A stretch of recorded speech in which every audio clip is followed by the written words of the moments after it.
আজি পুৰৈ শাক, ৰঙালাও, কঁঠাল গুটি, কাঁচকল আৰু 3টা ভাত কেৰেলাৰে এখন আঞ্জা বনাম বুলি ভাবিলোঁ। আঞ্জাত দিয়াৰ বাবে ইয়াত 2 কিলোমান তেজপাত লৈছোঁ, গোটা জিৰা লৈছোঁ আৰু মান ধনিয়া অলপমান ধুই থৈ দিছোঁ। এতিয়া গেছ জ্বলাই মই কেৰাহী পাতি দিলোঁ আৰু কেৰাহী গৰম হোৱাৰ পিছত তাতে অলপ মিঠাতেল ঢালি দিলোঁ।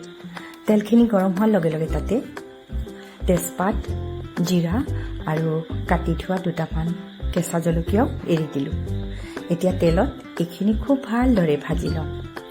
আজি মই এই আঞ্জাত পিঁয়াজ, নহৰু নাইবা আদা একোৱেই নিদিম।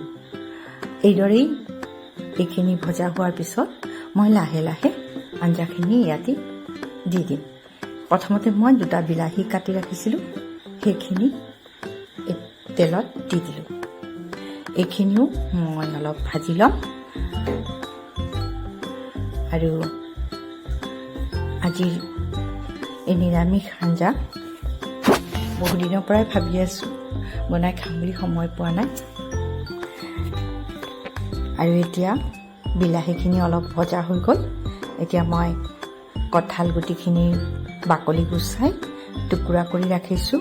এই কঁঠাল গুটিখিনি ইয়াতে মই দি দিম আৰু বিলাহীৰ লগত ধুনীয়াকৈ ভাজি ল'ম। এতিয়া বাৰিষাৰ বতৰ আৰু কঁঠালো পকে, কঁঠালৰ গুটি এই বতৰত পৰ্যাপ্ত পৰিমাণে পোৱা যায় আৰু খায়ো ভাল লাগে।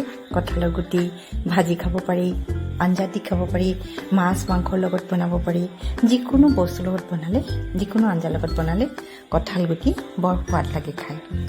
আৰু পিঠাও বনাব পাৰি, পিটিকা বনাব পাৰি, বিভিন্ন ধৰণৰ আঞ্জা আৰু খাদ্য বনাব পাৰি।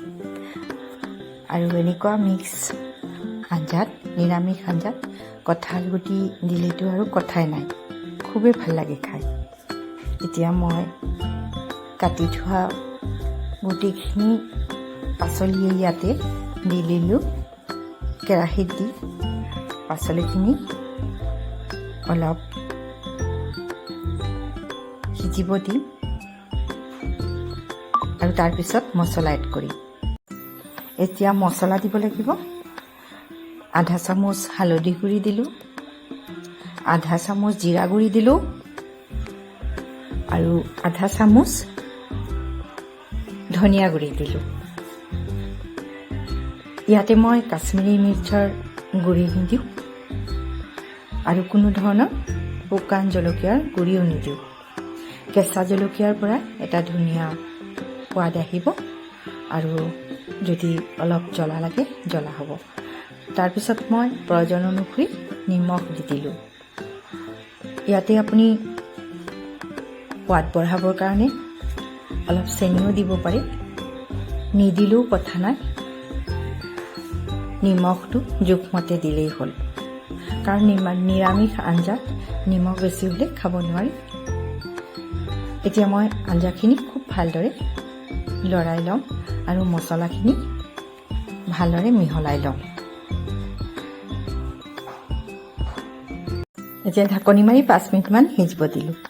5 মিনিটমান যোৱাৰ পিছত কুটি থোৱা ধনিয়া পাতখিনিও দি দিছিলোঁ আৰু এতিয়া আমাৰ আঞ্জা হৈ গ'ল।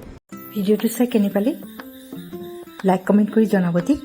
আৰু নতুন নতুন যিসকলে চেনেলটো চাই আছে ছাবস্ক্ৰাইব কৰি দিব প্লিজ। আৰু নতুন নতুন ভিডিঅ' লৈ পুনৰ লগ পোৱাৰ আশাৰে ধন্যবাদ।